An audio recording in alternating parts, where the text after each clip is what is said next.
Welcome to Faith Break, finding God moments in your everyday. Each week on Faith Break, hosts Karen Luke and Ann Gallagher bring spiritual refreshment to your daily life. It's March 9th. This week, Karen and Ann offer creative ideas for going deeper with the practice of fasting to help make space in your heart for God's Spirit to move. Hi, everybody. Welcome back to Faith Break. I'm Ann Gallagher. And I'm Karen. And we are here to help you find God moments in your everyday as we hang out together as friends, coworkers, moms, wives, ministers. Oh, yeah, that one. That one. And we are in the Lenten season. Welcome to Lent, everybody. Yeah. This is like prime time for Catholics. We love Lenting. And today we are going to be talking to you about the Lenten discipline of fasting. Yeah. But before we do that, I think we should get right down to our God moments. So, Karen, do you have a God moment I do. recently you want to share? I think I might have already shared the same one. That's okay. But I had the same experience. So I got to hang out with my great nephew the other day. He's a month I bet he's old. already getting big, yeah. He is, and he's changed so much. And it was just fun watching my niece and nephew. Mm-hmm. And I told him, I was like, I'm off on Friday, so if you guys ever just want to go out. I will hold that baby. And my nephew was like, how about every Friday? Like, I'm like, okay. Sign me up. And then the kids are like, well, not until we're done with school. Like, it's just the four of us with the new baby. And it was just awesome. I'm still amazed at the awesomeness of creation and a baby. Well, and we're so far away from it, No. because our kids are teens now. It's just, when you're in it, it seems like it's never going to change. And then you look back and you're like, oh my God, mine used to be this little. Yeah. And watching Emma and Connor hold him. oh, wow. It was just like, you guys used to be that little. Yeah. And now you're not. And then Connor was like, I can still be little. And he tried to crawl up on my lap and he's so sweet. I was like, yeah, that's not working. But Get it's off like of me. one of those puppies that's no longer a puppy anymore and still tries to climb on you. Yeah. Mm-hmm. So that's mine. It's I just love it. the smell of a newborn. Love it. So How about you? So mine is one of the teens. I'm not going to share their name, but we've just, this year with the senior high kids has been really cool.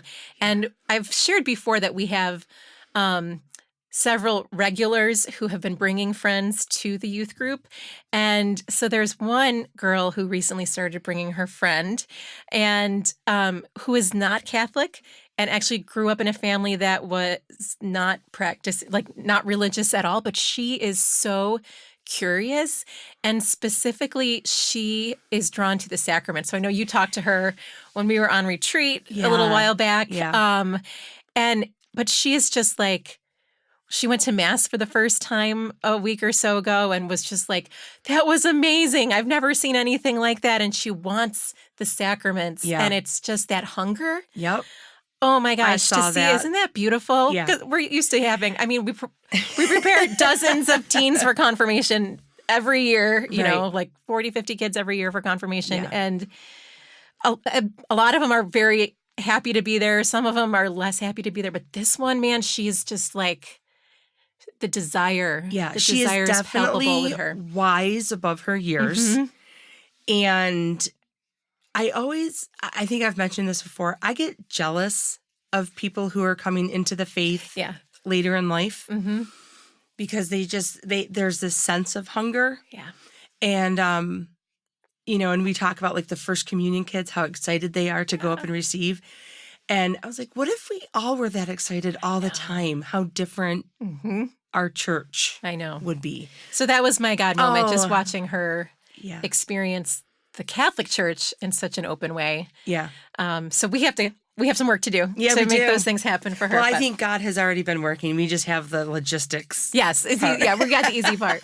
Okay, so today we're talking fasting. Fasting. Fasting, I feel like it's the flashiest of the Lenten disciplines. Like it's the one we kind of talk about the most. I think that's the one that most people end up doing. Focusing on more. And no. Which is weird because it's not really the most fun of the disciplines.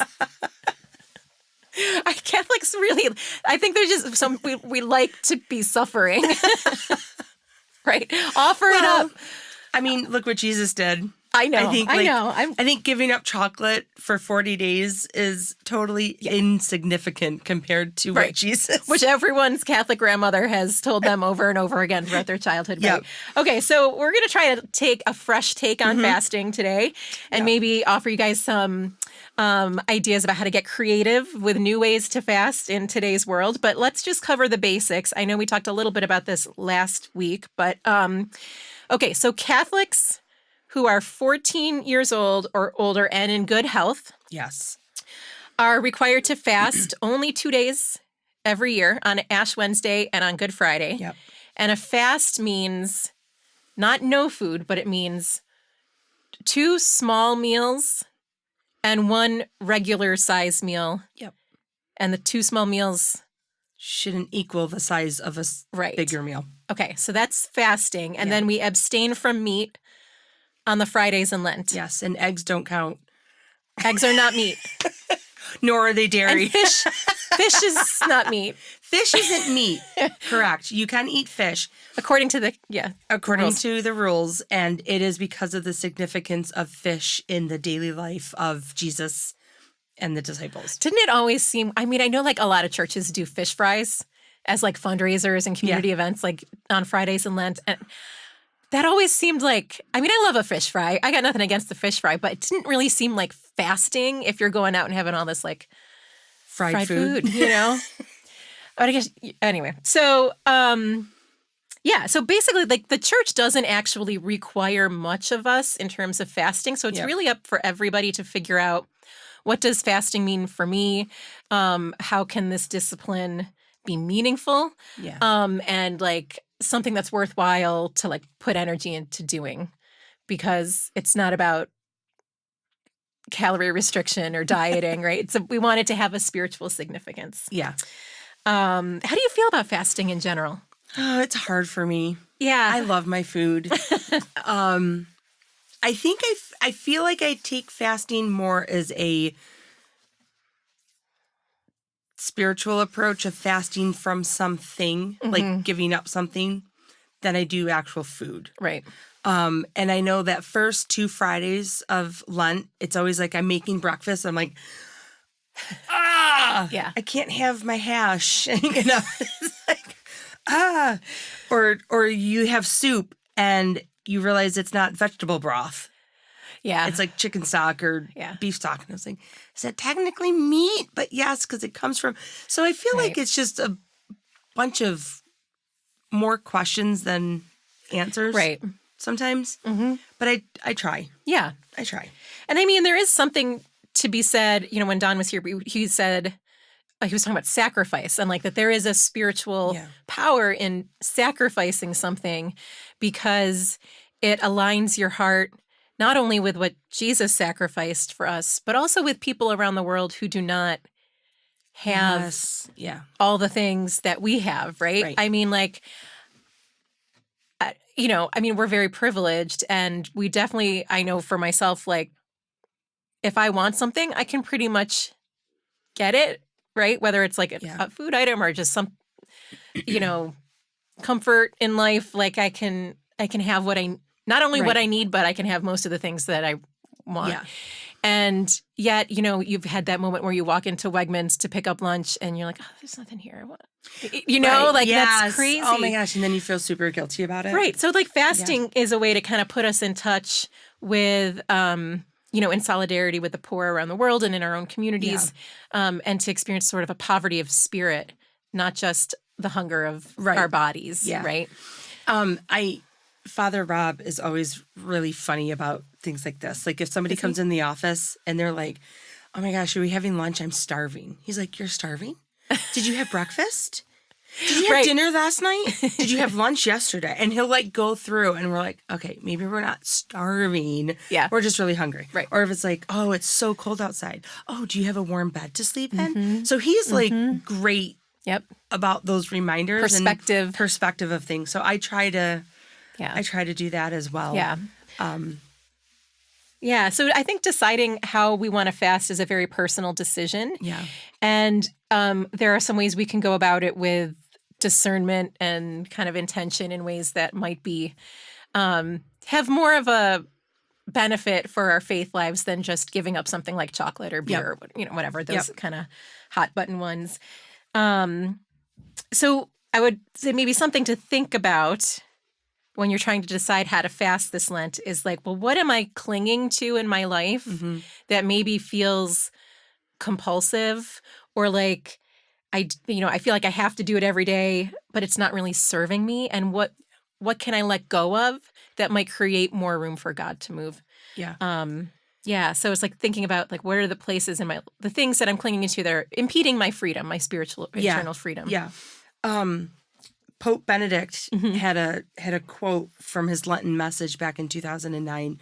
And thanks, Anne, for putting notes together. This is where I found the quote. But it says, throughout fasting and praying, we allow him to come and satisfy the deepest hunger that we experience in the depths of our being, the hunger and thirst for God. Right. It takes on a whole new understanding. If we're thinking it, like you said, opening ourselves to more moments for God. Right. And I'm so guilty of this. I social media scroll. Yeah. And I was like, oh my gosh, how did this half an hour just go by? And I didn't do anything other than swipe up. Right. Right. And I could have been using that time to write in my gratitude journal. Or just sit. Just sit. Just sit. Yeah. Well, I love the idea of that quote about hunger. Yeah. Was it the hunger and in the depths of our being, experiencing the hunger and thirst for God, because we don't, like you said with Father Rob, like reminding us, like we don't actually experience hunger. Right. Most of us, we sit down and we have the meals or the snacks or whatever. We don't ever really experience the physical sensation of hunger very often. And that's not necessarily a bad thing if it's something that's done, in moderation to help us think about what our spiritual hunger is like. I mean, and I was thinking too, we really, not only do we not experience hunger, but I think in our culture today, we just try not to experience any negative emotions. Right. Yeah. Oh my gosh. Right? Like yearning. Yearning, longing. We talk with teens all the time about like mental health and depression and anxiety, and like those are so real, and the struggle is very real, but there's also like just grieving. And sometimes grieving is an appropriate process and emotion to have when we're dealing with a loss. So like I think Lent is also a time that can remind us that some of these like harder emotions and experiences just part of being human. Yeah. Right. And the church in its wisdom puts this in our normal, the liturgical year and in the cycles of seasons that we have so that we can, realize it's just a part of life. Yeah. Right. That phrase, we probably grew up with it more than, but let go, let God. Mm-hmm. Yeah. It's like totally just, and it's hard because we are in a society that we have everything at our fingertips. Yep. At confirmation, at confirmation, we were talking about social justice. Yes. And I had the blessing of being an adult leader. You had a tough group that one week. And we were talking about the question that you had posed to us. Is money more important than people, or is people more important than money? Right. And it was really interesting. And unfortunately, like my group, everybody but one said people are more important than money. Okay, that's good. But there's always that one. After we were talking about commercialism, consumerism, and all of that, they flipped the script and they're like, no, money is more important. And I was like, how? Wait, I totally did the wrong thing then. They're just pushing your buttons, Karen. I think they were, because I'm like, how do you see that this is okay? And they were like laughing at how I get really animated when it comes to social justice, because I was like, this is not right. We have to, But so just like that letting go of be still and know that I am God, just be? Mm-hmm. Yeah. Ugh. Okay. So I did find a couple of questions for discernment when you're online that I wanted to share. So these are things you could ask yourself when you're trying to decide how you're called to fast. So what habits do I engage in that are destructive to my spiritual health? To what material things am I too attached? What areas in my life are unbalanced? And to what do I devote too much or not enough time? So fasting becomes about like how you're using your time. So interesting. And I mean, then I went looking online for lots of creative ideas, and some of them, if this kind of thing works for you, awesome. But for me, like a lot of them were like, take cold showers. I'm like, no, I'm not going to do that. See, I could do that because I'm used to camping. Yeah, no, I'm not going to do, things that seemed maybe a little bit extreme for things like that. But there were a ton of really creative and interesting ideas I hadn't thought of about ways to fast. Now that I'm thinking about this and, continuing to think about it and talking, I should really have a daily schedule of what I do. Concrete. Mm-hmm. Oh, I just spent an hour scrolling on social media. Oh, because you probably might not even be aware of what's going on. And then look at that and be like, oh my gosh, when I say that I don't have time to do something, right, I actually probably do. I know. Right. That's hard. That's a hard realization. Yeah. I mean, some of the ones I found that I didn't like, the cold showers one, some of them were more like, if you have a favorite, I don't know, blanket or pair of slippers or whatever, don't give that up for Lent. Almost but the idea was to physically make yourself uncomfortable, which I guess is what fasting and the hunger is about. But I think we need to be careful about when it crosses the line into self-punishment and perfectionism, because that can be a really easy trap to fall into. And that's basically just pride. Yeah. Right? If we're getting too hung up about, well, I'm giving up these 12 things for Lent and I'm going to be absolutely rigid about it. And everybody look at me while I'm giving all these things up for Lent. So anyway, did you find some cool ideas that you want to suggest to people? Yes. All right. Me too. Let me get my list. Yeah, I got to get my list. Well, I like you found to be more grateful. And you know how I am with my gratitude book, which hasn't been a daily occurrence. But I'm going back to our search retreat. Oh, it's so good. Right. So we, this year we did affirmation bags, and then we got to write affirmation letters to everybody. And whenever I go on a retreat, I always leave a little note for Jeremy and the kids. Yep. And sometimes my mom will actually send me one before a retreat. But I think just those little notes around, just letting people know that I'm not taking them for granted. Awesome. And I've noticed something in them. So giving up a few minutes of your day. Yeah. To focus on showing gratitude and appreciation to other people. To other people. Not just realizing the gratitude that I have in my life, but sharing that and seeing that in others and letting them know. Yeah. I found a whole bunch that I thought were really interesting around social media and electronics. And you can kind of take it to whatever level you want to take it. Some of them were suggesting, well, delete all the apps from your phone and then only add them back as you need them and see how few you can get by with during Lent. I was like, whoa, that's a lot.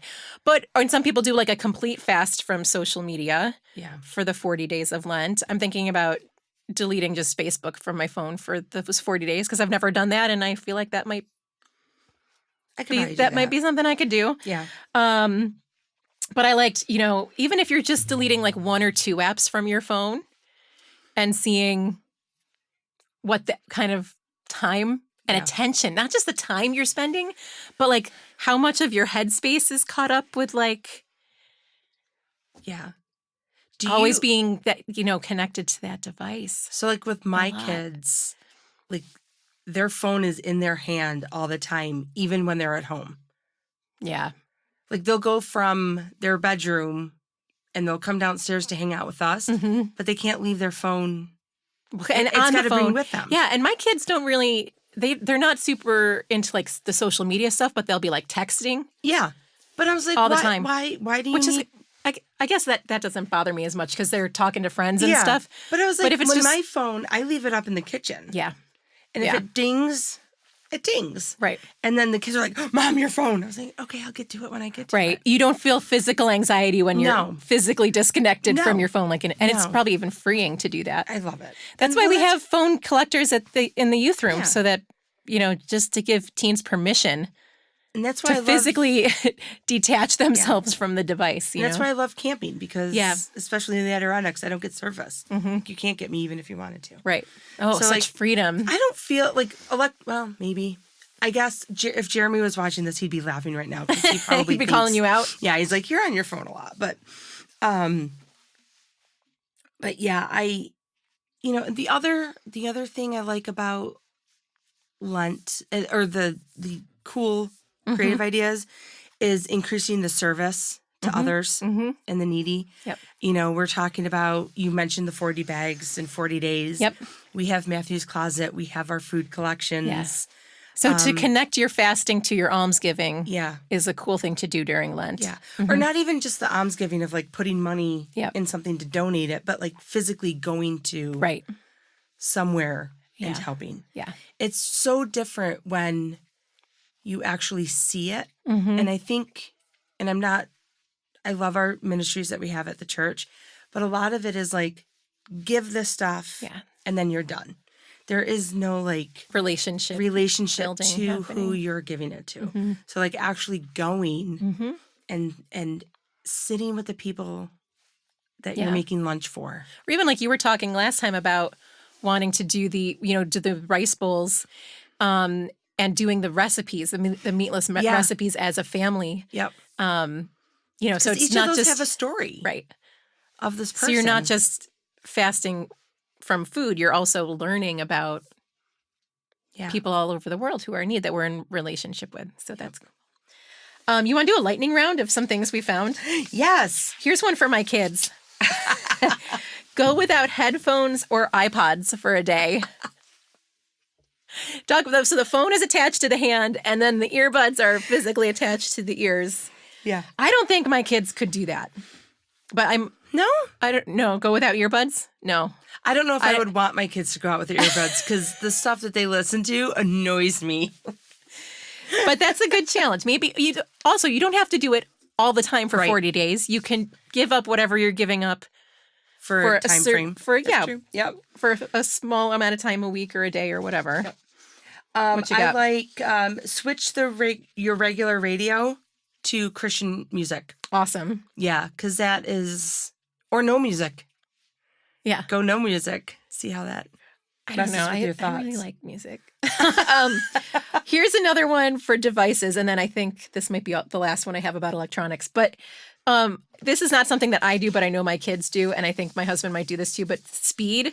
So like slow down the audiobook or the video you're watching or listening to and do it in like actual physical time.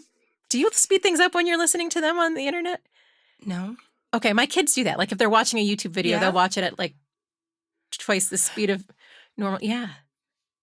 That's an option? Yeah. Okay, I'm showing my age. We're old. Anyway. So I like the ones, the list that you found has like topics. And this one is great. It's like for those whose lives are out of balance. I mean, I think that's every one of us. But spend at least half an hour each day in meaningful conversation with your spouse. Ooh. So that's a great one. I have a funny story. So yesterday, we're recording this on Monday. So yesterday at Mass, and I won't say who the couple was, but one is a teacher and the other one isn't. So they drove separately. Okay. And a teacher for religious ed. A teacher for religious ed, yes. So his wife comes in and says hi to me. He walks past, he's like, oh, hey, wife, and walks by. And I was like, don't you want to give her a hug or something? Like, and it was just, we are so busy with just like random stuff. Getting through the day, getting through the week, all the details, and who's picking up who when, and and when Jared and I go out on our like dates, we end up talking about the kids or stuff we need to do at home. I know. So yeah, or that's a good one. If you don't have a spouse, a best friend, right, or a parent, or family member, or somebody, and just meaningful, not just how was the weather. Yes. Yeah, that's a great one. Here's one. I lied. This is another electronics one. This says starve the quantified self. So if you're someone who tracks like steps or calories or sleep like on your phone or your watch or whatever, fast from the metrics we use for a sense of control. Over our lives. I was like, that's interesting. Yeah. So I'm not saying that's for everybody, but that might be for you. Notice I do not have one of those watches on. Obviously, maybe it would go into exercise each day because I could actually, I could utilize that not only for physical health, but oh my gosh, mental and spiritual. Bring your lunch to work every day instead of eating out. Oh, that takes so much time. Park in the back of the parking lot and say a prayer as you walk to the grocery store. Oh. Parking in the back. And I like that walking. idea. Yep. Look for every opportunity to give up your seat for another person. Oh, see, little things. Like that I kind of already little do. Things, yeah. But yeah. Write a list. Oh, see, this goes back to being more grateful. Write a list of ways God has blessed you, but add it each day. So make like a little poster. A consecutive 40 list. Days of by the end of the I like that. Lent, you have this culmination of gratitude.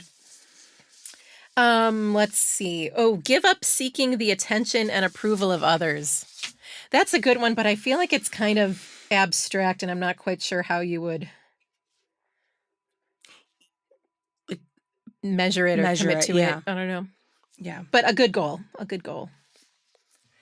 All right. I think that's enough from the internet for me. What are you going to do? What's your fasting goal this year? Okay, so I mentioned last week with Don, like I'm definitely going to do the meatless Friday meals. Right, from the rice bowl. From the rice bowl. But I also am taking a little bit of I'm not doing the 40 bags in 40 days. I'm going to take one room each week to declutter. Ooh. Awesome. It'll probably be more than 40 bags. I feel like we should check in with each other for accountability and see how we're doing with our stuff this Lent. I don't when you bought your house and you first moved it, we bought our house and we didn't have the kids.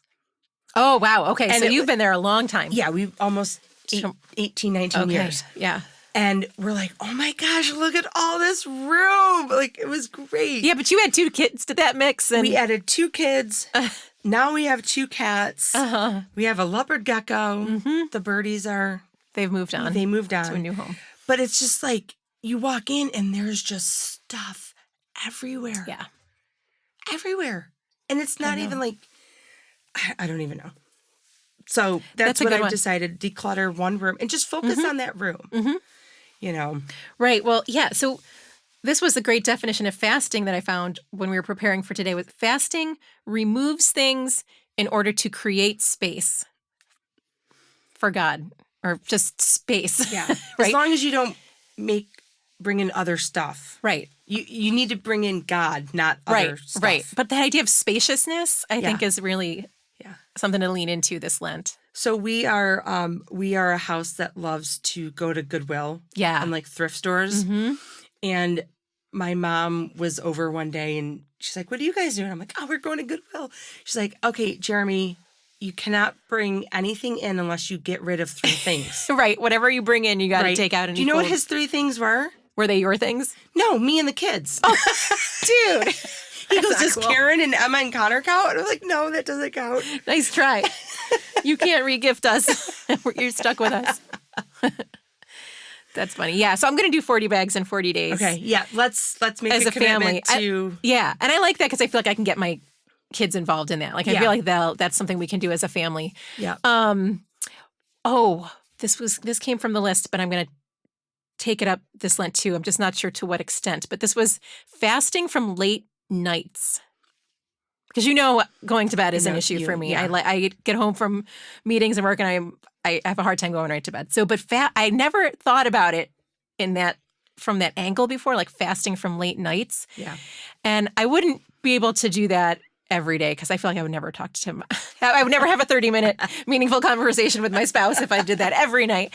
But that's something I feel like I could do like maybe 4 nights a week. Yeah. Would be my goal or something like that. The idea is like it's like we were talking about. It's not an all or nothing because if you make it an all or nothing, you're setting yourself up for failure. Right. And you're setting yourself up for material failure, not spiritual growth. Yeah, you're either setting yourself up for failure or perfectionism. Yeah. And both of them is not the helpful. whole purpose of these days. So the sacrifice and the feeling of hunger and the feeling of space that we've been talking about, there are lots of ways to do that. Yep. So fasting from late nights is something I'm going to work on this Lent. Okay, good luck. Yeah, and it's going to help me fast from other things too because I always have like a snack when I stay up late. So it's also going to be, that'll have actual physical fasting. Yeah, now we also have to hold ourselves accountable after these 40 days. Right. Maybe that hopefully it will become something more of a habit. Mm-hmm. Yeah. Okay. That was a lot of ideas we threw out. I think that's all I have to say about fasting at this point. Oh, we might have some scripture passages. We do have some scripture passages. Why don't we close with our scripture passages? Okay. Matthew chapter 6. And when you fast, this is the one we have every Ash Wednesday. I know, it's great. And when you fast, do not look gloomy like the hypocrites, for they disfigure their faces that their fasting may be seen by others. Truly I say to you, they have received their reward. And when you fast, anoint your head, wash your face, and your fasting may not be seen by others, by your Father who is in secret. And we talked about this, and your Father who sees in secret will reward you. Yeah, that's when we read on Ash Wednesday, and they say wash your face, but we're putting ashes on our face. Irony. Here's one from Isaiah 58. Is this not the fast that I choose? To loose the bonds of wickedness, to undo the straps of the yoke, to let the oppressed go free, and to break every yoke. So fasting is about freedom. I like that one. Yep. And then Joel chapter 2. Yet even now, declares the Lord, return to me with all your heart, with fasting, with weeping, and with mourning. So puts the fasting is directed towards returning to God. Yeah. Yeah. Yeah. And even if, even with the fasting, the lack of indulgences or weeping and mourning, we're still in prayer during those times. Jesus was still in prayer in the desert. Moses was in prayer in the desert. It's not like we're just ceasing to exist for these 40 days and then celebrate Easter. Right. Yeah, it's all a journey. Yeah. Okay. All right. Yay. I think we're good. Okay. All right, everybody. Have a great week. Happy Lent. Yep. Good luck with all of your fasting this week. And we will see you next time when we're going to talk about prayer, almsgiving, one of those two. Those will be our next 2 episodes. So we'll see you then. Thanks, everybody. Bye. Thanks for taking a faith break with us today. Karen Luke and Ann Gallagher are lay ministers with the parishes of St. Catherine of Siena in Mendon, New York, and Church of the Transfiguration in Pittsford, New York. More about our parishes, including weekly live-streamed Sunday Mass, can be found at stcath.org or transfigurationpittsford.org. Engineering today is by Jeff Beckett. Join us for new episodes of Faith Break each week in studio on YouTube or on your favorite audio podcast or music app.